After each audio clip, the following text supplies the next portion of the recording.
Still, on the parental advice to all children aged 50 years and below, Kenyans and Africans, I want you to note this, which I'm about to go into very, very seriously, with all the seriousness you can drive. Arrogance, deceit, and resentment. Nothing causes more harm than this underworld trinity. The last, which is resentment, always means one of two things. Either the resentful person is immature, in which case he or she should shut up, quit whining, and get on with it, or there is tyranny afoot, in which case the person subjugated has a moral obligation to speak up, because consequences of remaining silent are worse. Of course, it's easier to remain silent and avoid conflict, but in the long run, it's deadly.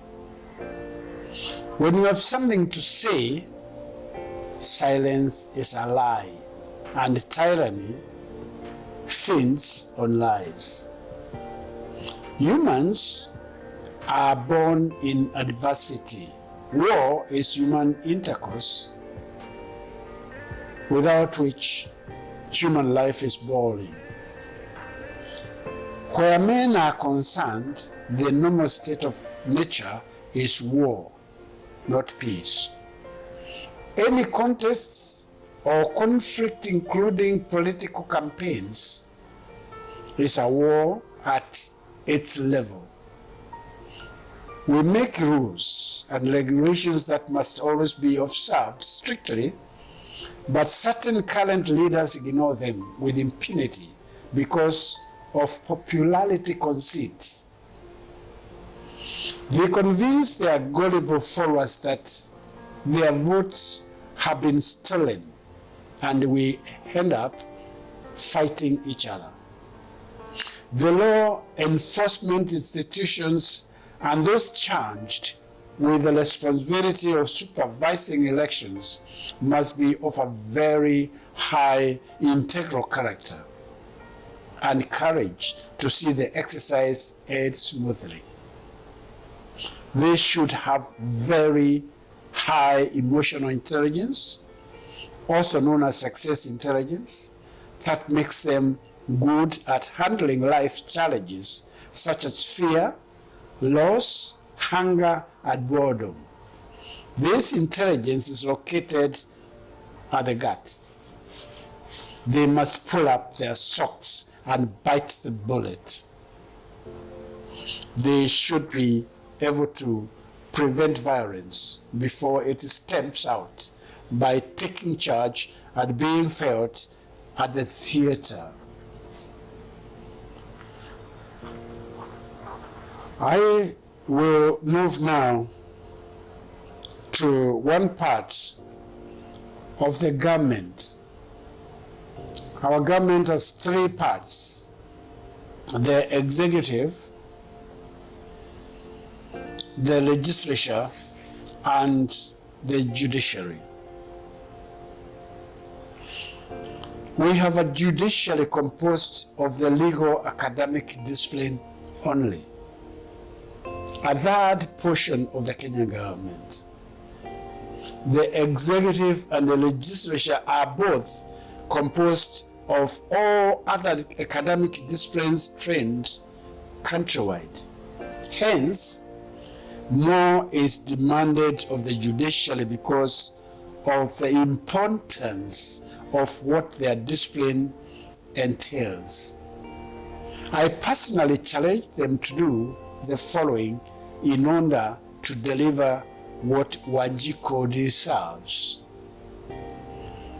A. declare total war against corruption within their midst and the whole citizenry. B. Advocate client accounts be open to scrutiny by investigating agencies. D. DCI and EACC are the ones I'm saying they should be able to be given, they should be given power to investigate these accounts. And they make sure that there are no sacred accounts in all Kenyan banks. The clause generally quoted by all learned friends that a client accused or accused person is innocent until proved guilty should be changed to guilty until proved innocent, and no bond or bail for lucrative and serious crime suspects. This will not interfere with the process but will consign the accused to his status in conformity to investigators and witnesses' conviction. They will bring all the forces fighting graft together and raise their morale in performance of their duties. Currently, it's the investigators and witnesses who are in trial and burdened to prove the allegation. There is no love between them and advocates. I have detailed more arguments in this matter in my book, Citizen Evolution, Kenyans of Yesterday, Today and Tomorrow, and I feel entitled to my opinion in this issue, or I'm ready to defend it. The drafters of the Constitution should have made the presidency take charge of the three arms of the government equitably. That is, command of the armed forces and the head of state. The executive arm should have been given its autonomy as the other two arms of government. All corruption money in foreign accounts be brought back as a matter of urgency. The rule of law should be the guardian angel in all spheres of the next administration. Currently, the legislature behaves as if it is a branch of the executive and the judiciary as an adversary, making it impossible to manage anything without friction between the arms of the governments. This must be streamlined. Good jurisprudence will be seen, smelled, tasted by all consumers, and I implore the legal fraternity to stand proud as Kenyan African judiciary in dress, titles, and demeanor. Shed everything colonial in a fabric and exposure as independent patriots and Kenyans.